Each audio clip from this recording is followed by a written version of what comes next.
Senang sekali berjumpa dengan Anda semua dalam kesempatan ini. Dan memang kalau diceritakan dulu sih saya memang bukan Buddhis. Sejak dalam kandungan bukan Buddhis. Turunan saya, maksud saya bukan turunan, atasan saya. Kalau turunan kan di bawahnya. Saya tidak ada bawahnya. Istri, anak. Tapi atasan saya maksudnya orang tua, kemudian saudara-saudara dari ayah, saudara-saudara dari ibu, memang tidak ada yang Buddhis. Sehingga ketika saya belajar agama Buddha, orang juga heran sama saya. Kok bisa? Padahal lingkungannya memang bukan Buddhis. Apa sebetulnya yang memotivasi seseorang belajar agama Buddha, khususnya saya, sebetulnya berdasar sebuah pertanyaan yang sangat umum sekali, yaitu kalau memang manusia ini ada yang mencetak, yang membuat, yang mengadakan, kenapa kok lain-lain? Kenapa ada orang yang dibuat hidupnya bahagia sekali? Kenapa ada orang yang dibuat sejak lahir terkondisi di tempat yang menderita sekali? Ada orang yang dibuat sejak kecil pandai sampai tua. Ada yang dibuat sejak kecil idiot terus sampai tuanya tetap idiot. Ini membuat sebuah pertanyaan, kenapa bisa demikian? Tanya kenapa. Kemudian saya mencoba mempelajari beberapa pelajaran agama yang ada di masyarakat. Jawabnya selalu rahasia. Kalau dijawab rahasia, apapun pertanyaannya buntutnya rahasia. Nah, saya ini kurang suka rahasia. Kalau sudah agama yang belajar untuk kebenaran saja dirahasiakan, apalagi yang berisi kejahatan, pasti lebih rahasia lagi. Ya kan? Kan pertemuan-pertemuan terbuka begini kan karena isinya pasti yang baik-baik. Coba kalau kita berdiskusi tentang yang jahat-jahat, saya kira nggak akan di tempat yang terbuka ini, dan bisik-bisik lagi. Nah, oleh karena itu saya lalu melihat, wah ini kalau rahasia-rahasia terus kok rasanya kurang sesuai ya. Kemudian saya mencoba, cobalah saya belajar agama Buddha. Karena dulu teman saya se-SMA itu ada satu orang yang Buddhis. Satu orang kalungnya besar-besar. Leontin itu loh. Nampaknya dia, sekarang sih saya mengerti, nampaknya dia dulu dikasih leontin biku A, tempel. Biku B datang kasih leontin lagi, gede lagi, tempel. Biku C kasih lagi, wah, jadi leontinnya banyak. Saya pikir ini kayak dukun. Wah. Saya waktu dia cerita macam-macam tentang agama Buddha, saya dulunya nggak begitu berminat waktu SMA itu. Tapi kemudian setelah saya masuk perguruan tinggi jadi tahun 80 sebetulnya saya kenal agama Buddha, belum lama. Mungkin para bapak ibu jauh lebih lama daripada saya. Saya baru tahun 80. Itu saya bertanya di depan wihara atau kelenteng, sebetulnya di Jogja adalah di kelenteng. Di depan wihara saya tanya kepada pandita di sana, kenapa manusia itu lain-lain? Dijawab sama pandita itu, karena kita lahir bukan sekali saja. Orang yang pandai di zaman ini, karena dulunya dia memang sudah suka membagikan kemampuan pikirannya, dia punya inisiatif untuk melakukan suatu kebaikan, selalu menggunakan otaknya ini untuk kebaikan orang lain, manfaatkan untuk kebahagiaan lingkungannya. maka dia menjadi orang pandai. Kenapa jadi orang bodoh? Karena di kehidupannya yang lampau dia suka cuek-cuek. Kalau ditanya ini bagaimana begini, gak usah dipikirin. Itu bagaimana rumah tangga kita, gak usah dipikirin. Bagaimana kantornya, gak usah dipikirin. Lama-lama otaknya karena gak usah dipikirin, otaknya gak pernah dipakai. Lahir bodoh sungguhan. Jadi begitu ditanya bagaimana rumah tangga, nggak bisa mikir. Bagaimana pekerjaan, nggak bisa mikir. Karena memang betul-betul begitu kepala digoyang, duduk, wah, kosong. Kemudian saya tanya lagi, kenapa ya ada orang kok lahir kakinya nggak ada? Karena dulu dia memang suka meniadakan kakinya makhluk lain. Jangkrik di kakinya dicopotin. Nah karena tanam copot-copot kaki, rasain sekarang kalau nggak punya kaki bagaimana? Lah kalau ada juga kakinya yang 4. Katanya tadi kakinya 2 jadi 1. Sekarang kok juga ada kakinya 4 di perut. Dia jawaban juga. Karena ada juga yang iseng jangkrik, nyopot 2 kaki dari jangkrik lain, di lem di perutnya jangkrik yang lain. Memang ada beberapa orang ya begitu. Oh kan eksperimen kan. Cecak buntut 2 bagaimana? Ambil buntut cecak yang lain, dilem dengan buntut cecak yang lain. Akhirnya, ini cecaknya buntut 2.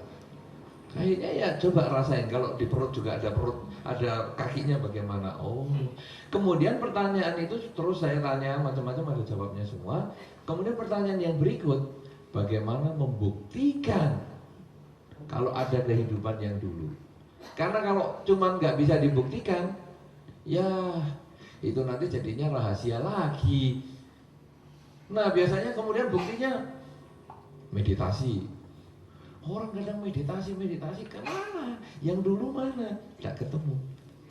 Nah kemudian yang saya tanya itu mengeluarkan beberapa laporan jurnal-jurnal kesehatan dari Eropa. Dia mengatakan ini loh buktinya. Dokter-dokter yang bukan Buddhis itu dia menggunakan hipnosis,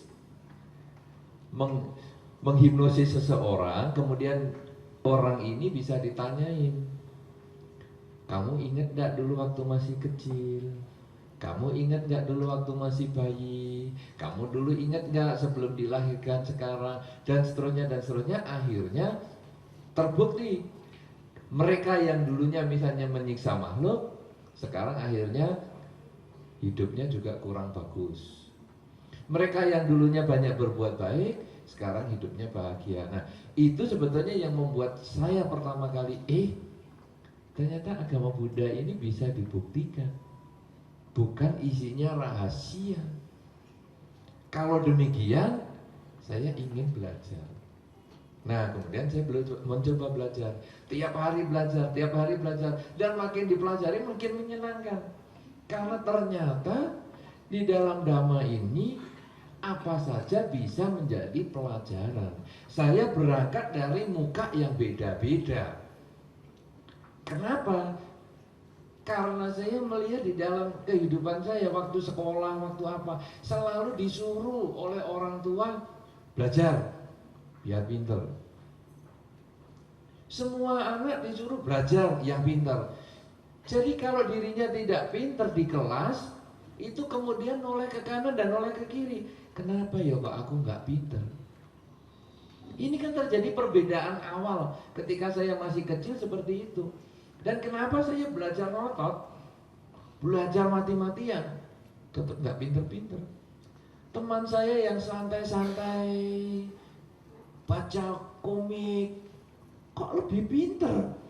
Nah itu yang membuat dasar pertama kenapa manusia beda. Tapi tentu banyak orang mempunyai pandangan yang berbeda tentang Dharma. Masuknya Untuk mengenal Dharma itu tidak harus dari perbedaan. Ada satu ketika orang yang anti Buddhis. Dulu sebenarnya saya juga anti Buddhis, tapi itu sudah cerita lama. Sekarang saya cerita orang lain yang anti Buddhis. Dia datang ke wihara untuk menunjukkan anti Buddhisnya. Lalu dia ngomong, Bapak Biku, saya itu orang yang tidak suka agama Buddha. Lo ngapain? Kamu ke wihara tidak suka? Karena saya kasihan sama Bapak Biku. Saya kepingin Bapak Biku jangan jadi biku, juga jangan jadi Buddhis. Saya kasihan, saya mau menyelamatkan. Wah, terima kasih, terima kasih. Lo ketemu orang yang niat baik, kenapa kita tidak ngomong terima kasih kan? Saya ngomong terima kasih. Lalu saya tanya, kenapa? Kenapa kamu kok kepingin menyelamatkan saya? Karena saya melihat umat Buddha itu, ini loh, seneng patung-patung berhala. Saya jawab, patung di dalam agama Buddha bukan untuk dijadikan tempat permintaan.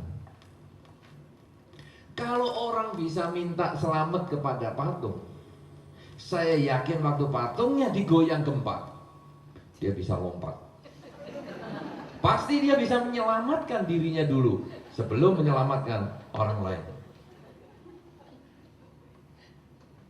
Umat Buddha tidak menganggap patung sebagai tempat permintaan. Kalau patung bisa bikin kaya, saya yakin ketika orang umat Buddha sembahyang terus kaya, tidak ada umat Buddha yang kerja. Sembahyang semua di depan patung, langsung duit pluk, pluk, pluk. Wah, saya kira ini patung mengalahkan percetakan uang negara. Jegrek, jegrek, jegrek tiap malam. Wah, keluar bendelan, keluar. Tidak.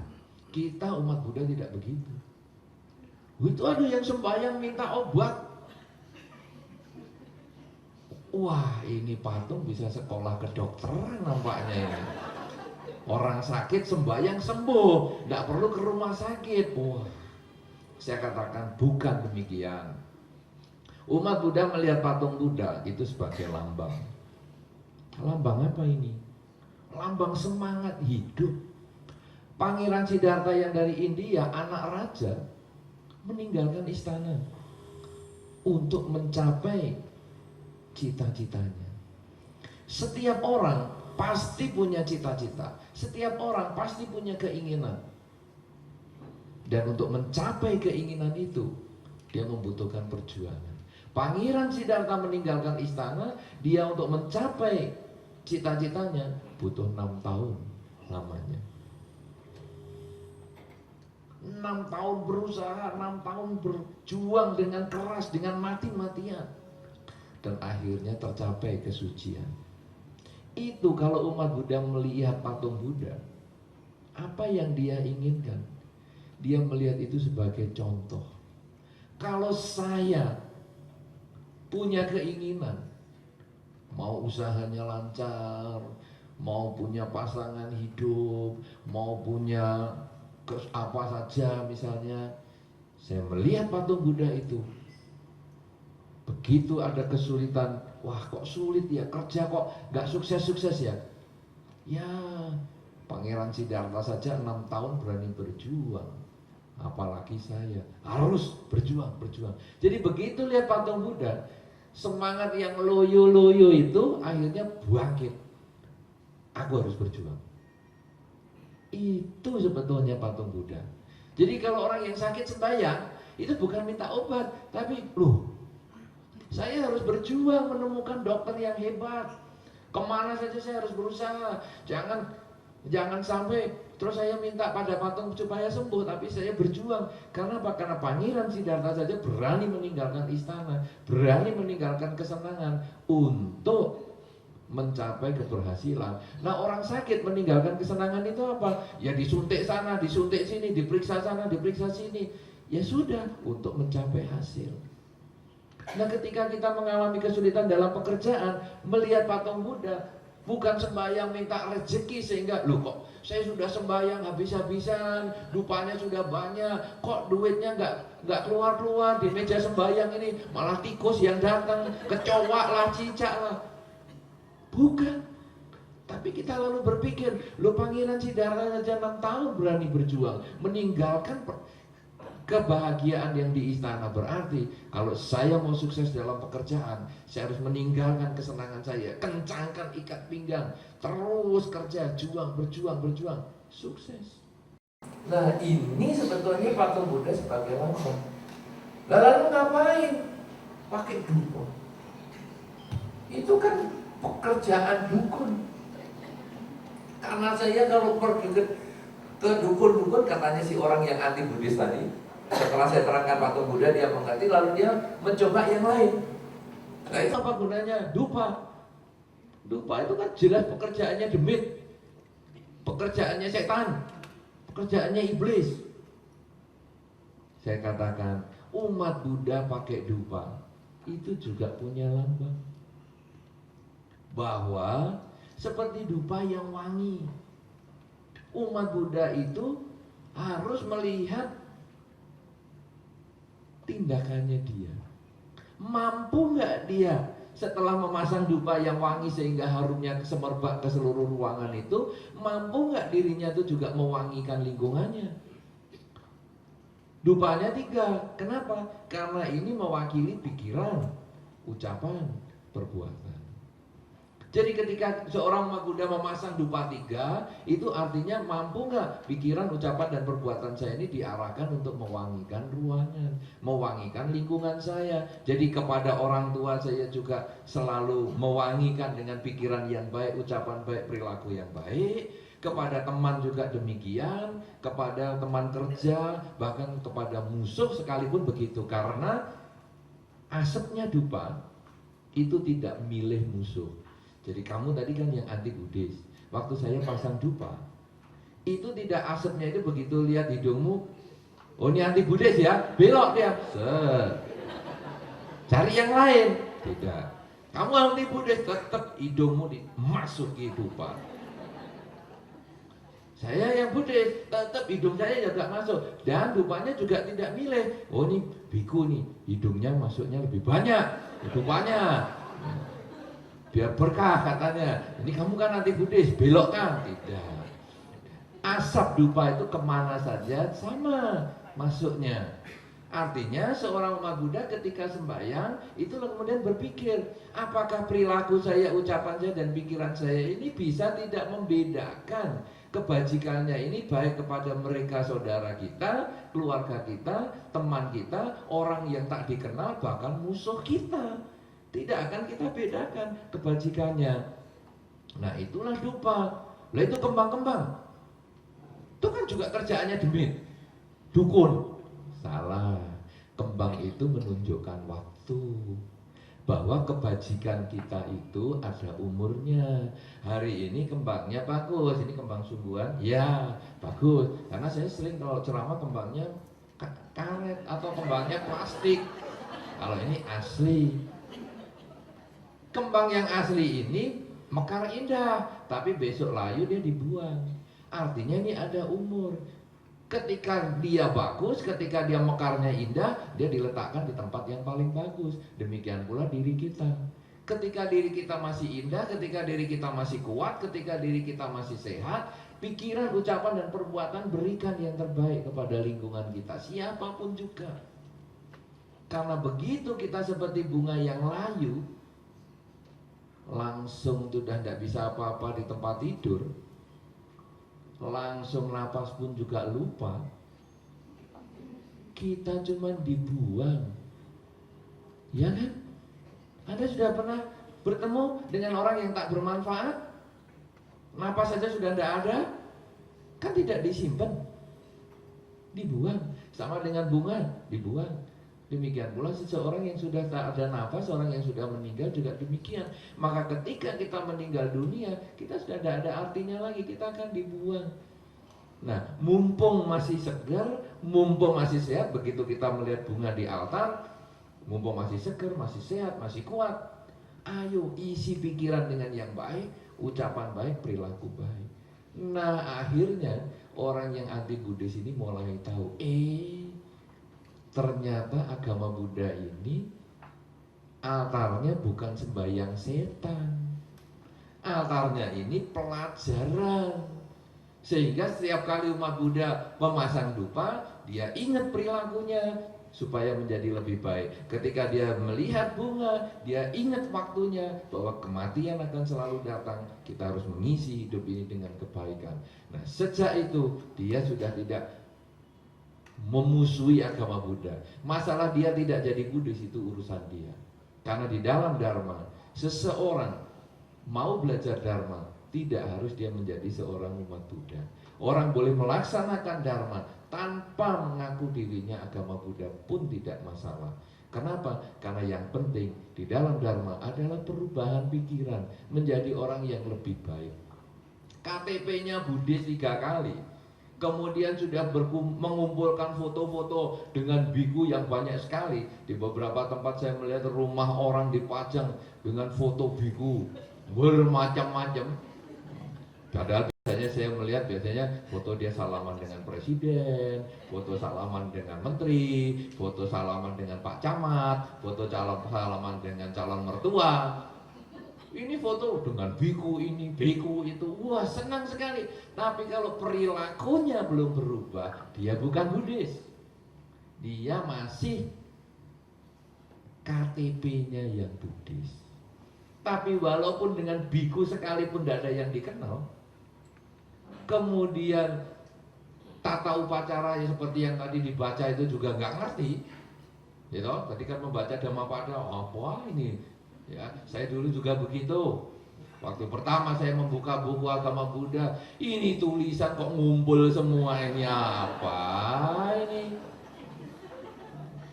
Sudah tidak ngerti yang begituan. Nah, kalaupun tidak mengerti tidak masalah, karena selama perilaku kita baik, ucapan kita baik, kemudian cara berpikir kita baik, dan selalu menyadari hidup yang tidak kekal ini selalu berubah, terbatas oleh waktu. Ini sudah ajaran Sang Buddha dan kita boleh jalani itu tanpa berubah KTP. Oleh karena itu, kemudian orang yang anti Buddhis itu sekarang sudah tidak lagi memusuhi agama Buddha, tapi juga dia tetap dengan agamanya sendiri. Bagi saya juga tidak keberatan, itu urusannya dia, karena pemilihan agama adalah kecocokan. Tapi masalahnya sekarang dia sudah tidak menentang lagi, karena dia sudah mengerti apa sih itu agama Buddha. Nah, ini yang bagi saya lebih saya tekankan, kenapa kita memilih agama Buddha? Karena sesungguhnya agama Buddha itu bisa digunakan oleh siapapun juga. Itu kalau pakaian ya all sex lah. Siapa saja bisa pakai. Seperti sandalnya hotel itu lah. Siapa saja bisa pakai. Mau laki mau perempuan bisa pakai. Tidak ada problem. Karena kalau agama Buddha ini ajarannya hanya berlaku untuk umat Buddha, saya malah nggak suka. Sebelum kamu bernamaskara atau bersujud di depan patung Buddha, kamu belum umat Buddha. Nanti nggak saya kasih pelajaran agama Buddha, saya malah nggak ikut. Tapi justru seninya di agama Buddha ini adalah walaupun kita nggak ngerti patung Buddha, walaupun kita nggak ngerti upacara Dharma, tapi kalau kita mau melaksanakan dan kita bisa berubah, itu kita sebetulnya sudah Buddhis. Dan ini yang membuat bagi saya agama Buddha memang layak untuk menjadi jalan hidup kita. Begitu Pak Yani. Terima kasih.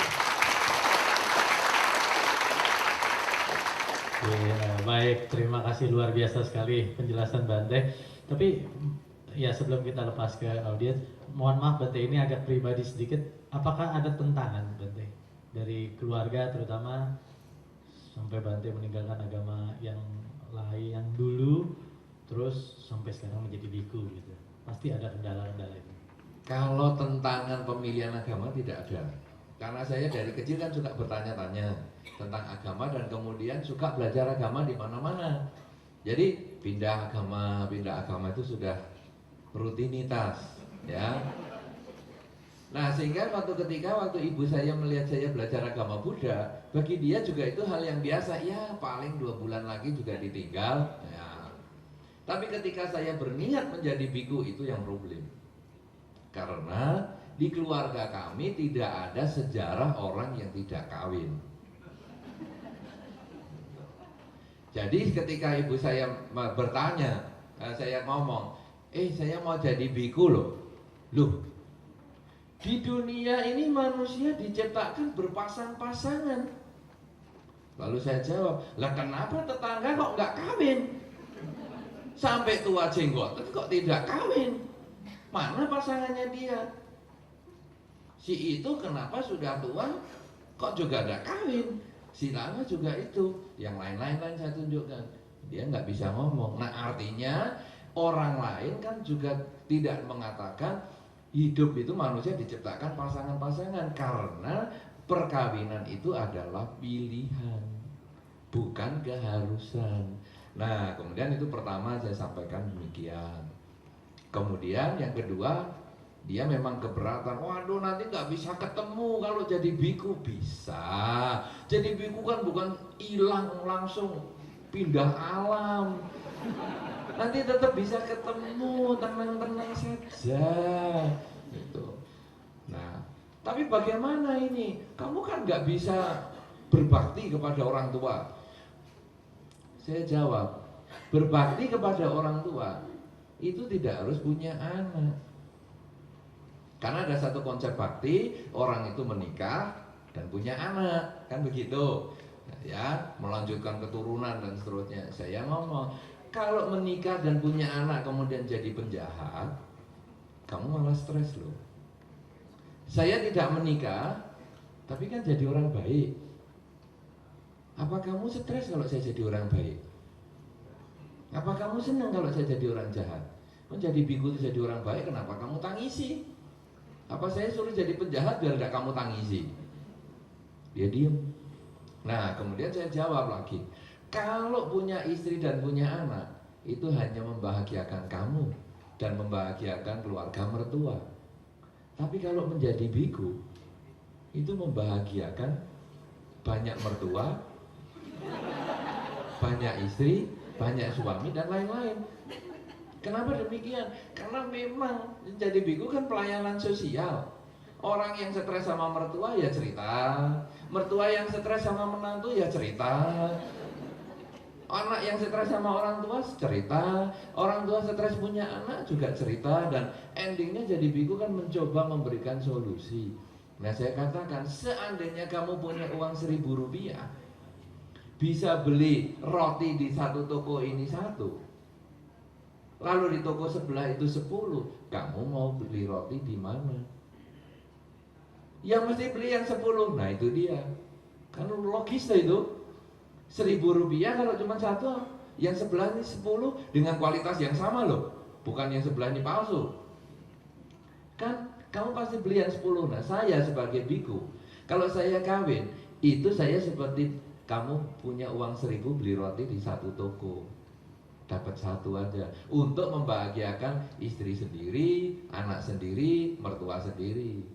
Tapi uang 1.000 ini modalnya ini, kamu kan punya anak yang namanya saya ini, kan sekarang jadi biku, itu bisa dapat roti banyak, artinya membahagiakan lebih banyak keluarga. Kamu milih mana? Nah, kalau kakak saya yang menikah membahagiakan kamu di dalam ke dunia ini. Kalau kamu merelakan saya jadi biku, kamu saya bahagiakan di alam kelahiran yang berikutnya berkali-kali. Karena kebajikan yang kamu sebagai orang tua itu akan dirasakan oleh banyak pihak. Dan pertanyaan akhirnya yang terakhir, saya mengatakan, orang tua pengen nggak anaknya hidup bahagia? Oh ya pasti pengen. Nah, saya bahagianya kalau jadi biku. Ya sudahlah, langsung dia tanda tangan. Tidak ada pilihan lain, loh. Iya baik, untung akhirnya tanda tangan Bante. Tanda tangan, pasti tanda tangan. Kalau tidak pasti usaha lagi saya yang lain. Nah tapi orang tua saya waktu pertemuan, waktu saya 10 tahun jadi biku kan diundang tuh, ada acara di Biara Mendut. Wah itu kan orang tua biku pada datang. Kemudian umat-umat juga datang. Ada yang pernah ketemu ibu saya dan kenal dengan ibu saya. Dia mengatakan, wah seneng ya anaknya sudah jadi biku. Wah kan begitu tuh. Langsung jawab ibu saya, kalau seneng anaknya jadi biku, kenapa anakmu nggak suruh jadi?